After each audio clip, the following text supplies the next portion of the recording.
As everything. Okay, Everly, we've got some great lyrics here. Now, the song is called Like Taylor Swift, so I think we should name drop as many Taylor Swift songs as possible.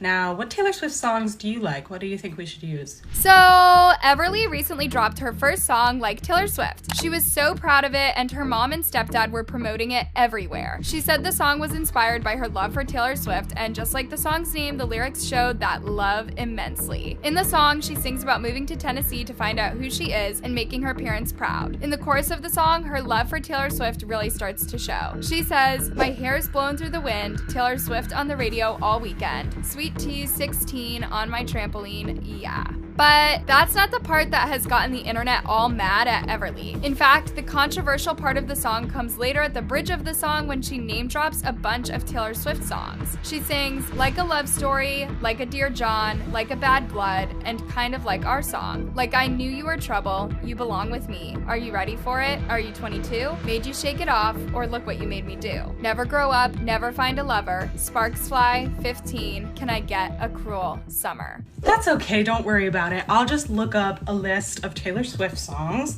and we will just put those in with the lyrics.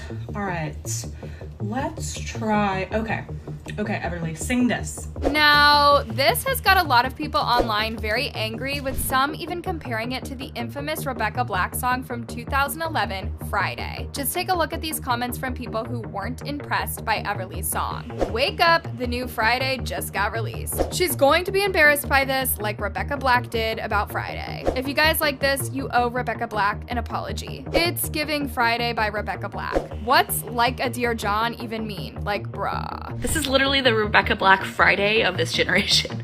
So basically, most people were mainly confused with Everly's choice of lyrics, with some saying Like a Dear John made no sense, while others were of the opinion that referencing songs like Cruel Summer and Look What You Made Me Do were too mature for a 10-year-old to be referencing. This made people start questioning who even wrote the song in the first place. Like a the man, like a the last time, like it to the damn season, kinda like a false god, like nothing new, all too well 10-minute version. Are you 7? Are you a mad woman? Made you Coney Island, would've, could've, should've. Her question, never breathe. Tolerated gold rush, can I get a great war? So rumors started spreading that Everly's parents were the ones who actually wrote the song for her. But her stepdad Cole even made a TikTok claiming that Everly wrote the song herself. But with a quick check on the song's description on YouTube, I found out that the songwriting credits are actually given to the LeBrant family. I mean, Everly is part of the LeBrant family, so that's why they put it there. But her parents are also part of the family, so they easily could have also written it. I don't know, what do you guys think? While yes, it is a possibility that Everly herself was like, I want to be a singer, I want to put out a song. I think honestly the more likely scenario is that either her parents came to her and said, oh my gosh, Everly, wouldn't it be amazing if you wrote a song and sang it and had your own music video? Or people on the parents' team, because remember, this is their full-time job. They are influencers. They use their children as their content. Anyways, after people started hating on Everly's song, her mom decided it was a good idea to post one of the dodgiest looking screenshots ever that's allegedly from Taylor Swift herself, and apparently Taylor heard the song, loved it so much that she wanted to perform it with Everly at her next concert. Not gonna lie, I don't think for a second anyone in their right mind believed that this was actually Taylor Swift. Like, who in the world gets told by Taylor, I'm gonna sue you, and their first reaction is, oh fart. Also, why didn't Taylor start by saying hi? I might be wrong, but ain't no way this screenshot is legit. Purely on the graphic design of the cover. Like, all I'm saying is they have so much experience creating content, and it looks like they used Snapchat fonts over a picture of their daughter. Bruh. Now, of course, growing up a child star herself, JoJo Siwa felt it only appropriate to come and defend her friend, Everly. She posted a TikTok lip-syncing to Everly's song with the caption, "To everyone who has said anything negative about this song, you need to calm down." She also wrote a lengthy caption with the video, saying all this with love. As the now 20-year-old who was once the 10-year-old growing up in front of the internet, I want to say that anyone that's been saying negative things about this song or Everly herself, lose your ego and grow up. up. First, the song is adorable and insanely catchy. And second, bullying isn't cool, it's not funny, and it's not trendy, ever. Especially when it's directed at a 10-year-old and her first song made by people much older than her. Some even adults. If you've posted something knocking this, you should be embarrassed. I also, without a doubt, can say that Everly is one of the kindest and hardest working kids I've ever had the joy of getting to be around, and she absolutely deserves all of the love and success she has. It's great that JoJo Siwa is coming to Everly's defense. Like, somebody fucking needs to. Like, I agree that the hate has not been directed towards Everly, but I think Everly needs to see that there are adults who are willing to go to bat for her and protect her. So I think JoJo Siwa publicly speaking out like that is positive for her. Yes. Now, JoJo, who has previously appeared in the LeBrant family videos and has posed on the red carpet with Everly at the Industry Dance Awards, received a lot of support from people who didn't think it was right how Everly was getting treated in the first place. People were leaving comments saying stuff like, "Thank you for saying that. Everly doesn't deserve any hate." This poor angel has been through the most this year. The last thing she deserves is hate for a song that she clearly had a blast making. I'm not surprised, they are friends, LOL, but people hate on random stuff for no reason, and I'm getting tired of it. Good for JoJo. As a girl Everly's age, when people hate on things I love to do, it hurts. Everly is still growing, and she's a kid. She doesn't deserve this, especially with her kind heart and being on camera since she was 3.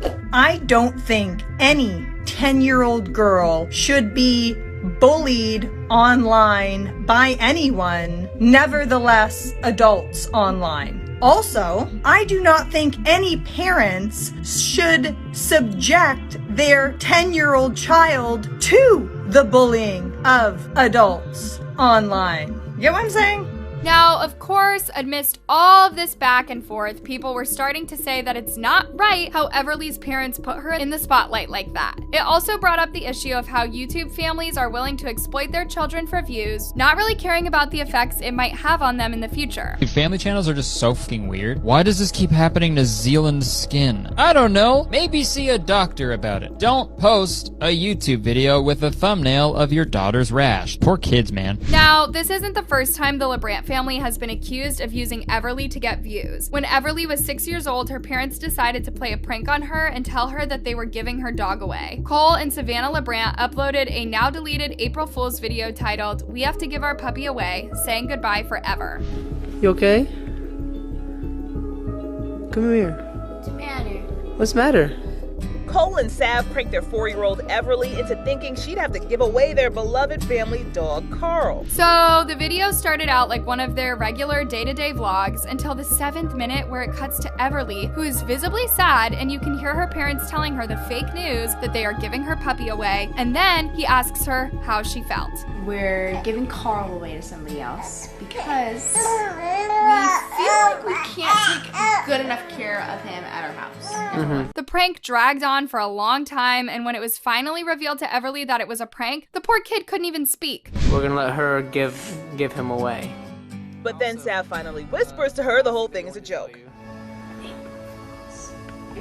After uploading the video, people weren't happy about it in the comments. They wrote stuff like, "This was emotional abuse, hurtful and immature. Why parents flaunt their lives and children for the world is beyond me. Children who have no say if they even want to be on camera." I think it's less about the prank and more about the awkwardness about this family posting so much of their child for the whole world to see. Will be interesting to see how their daughter feels later in life that her whole childhood is out there for everyone to see forever. I think they took this prank way too far. It's just like saying your dog died and then your parents were joking. Doesn't matter if she's 6 or 4. Still way too far. As a teenager, I would have broken down crying too. I'm glad my parents don't play such cruel jokes on me. I'm so disappointed in Cole and Sav. I mean, this joke was absolutely terrible. People should not joke like that. Everyone needs to chill. It's just a joke. Really? Normally I would agree with this, but the problem here is that they pulled a cruel prank on their child. Maybe you don't feel it's cruel, but we're talking about a 6-year-old girl who doesn't fully understand the concept of it's just a joke. To even put it in her head for even a few minutes that she would no longer have the dog she loves so much is cruel. If they wanted to pull a prank on her, they should have done something that was less harmless.